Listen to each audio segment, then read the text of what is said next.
Welcome back to The Explainer. Today, we're taking a massive step back. I mean, way back. We're diving into Chapter 8 of Ariel M. Scisney's book, Majesty and Monotony. And honestly, this one is a trip. We're going to look at our strangest human quirks, our weirdest daily habits, but through a totally cosmic lens. It's humbling, it's kind of mind-blowing, and honestly, it's just a lot of fun. Let's get right into it. To set the stage here, I want to bring up this really incredible observation from Bruce Lee. He basically pointed out that, hey, despite all the wildly different ways we live, dress, and talk, we are, at the end of the day, just one family under the cosmos. So keep that in the back of your mind as we go through this. Underneath all the crazy cultural differences, we're literally all just Earthlings sharing the exact same origin story. Now, to really wrap our heads around our place in that origin story, we have to look at how we measure reality, right? Science is observation and repetitive data collection and analysis. And look, we all know data can be manipulated, and narratives, well, they can be manipulated even more. But ultimately, nature's laws, God's laws, if you will, are followed inherently, with or without our consent. We don't just get to opt out of physics or biology. So, biologically speaking, what exactly are we? Well, we're simply the universe acting out its own nature. Down to our deepest fundamental roots, we are driven by quantum biochemical circuitry and electromagnetism. I mean, think about it. Our incredibly complex brains are, when you really strip it all down, just a clump of fat and salty water. It's just trillions of cells chatting with each other, powered by the exact same elements that were literally forged inside dying stars. How crazy is that? That brings us to part 1. Humans are animals, and the illusion of the human monopoly.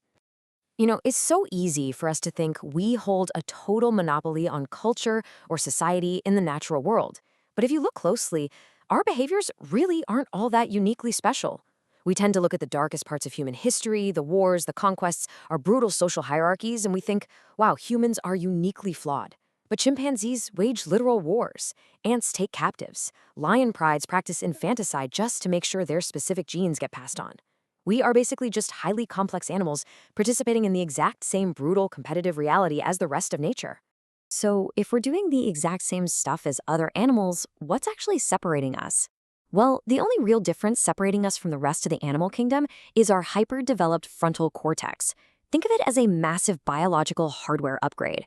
It's the thing that allows us to take these basic animal drives, survival, reproduction, dominance, building a community, and pursue them into unfathomable depths of complexity.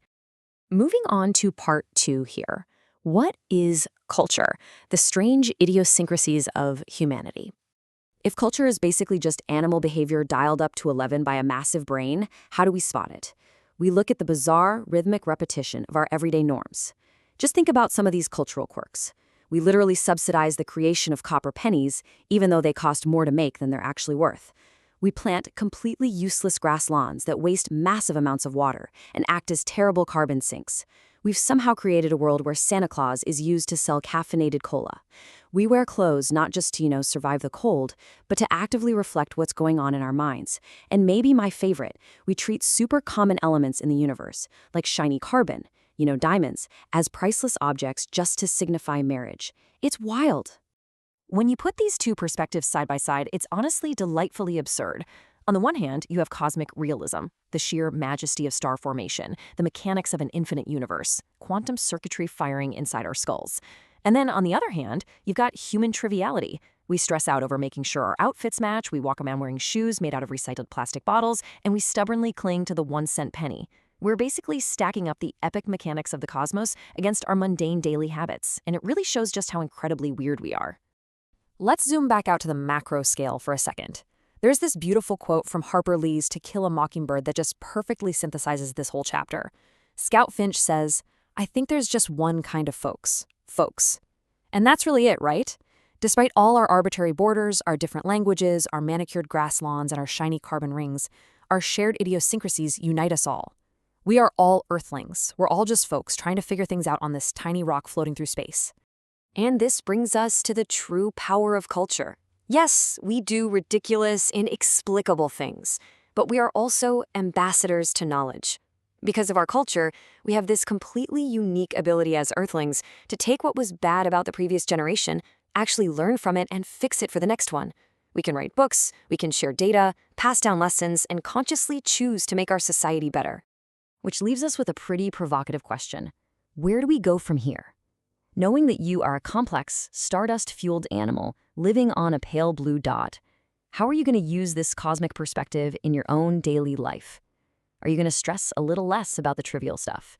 Will you maybe look at your fellow humans with just a bit more empathy? Definitely keep that in mind as we wrap this up. I really encourage you to keep exploring these massive concepts by checking out the next explainer right here in this playlist. And hey, if you want to dive into the source material for yourself, click the link in the description to get Majesty and Monotony for you or your students. It will absolutely change how you see the world. Also, if you spotted any AI hallucinations in our data today, please leave your feedback in the comments. It seriously helps train the broader YouTube and Google algorithms so we can improve this for everyone. And of course, don't forget to hit that like button, drop a comment, and subscribe to the channel for more creative updates. Ultimately, think of our place in the cosmos this way. The book is the source code. The tutoring is the training. The CFO is the runtime. The portfolio is the output.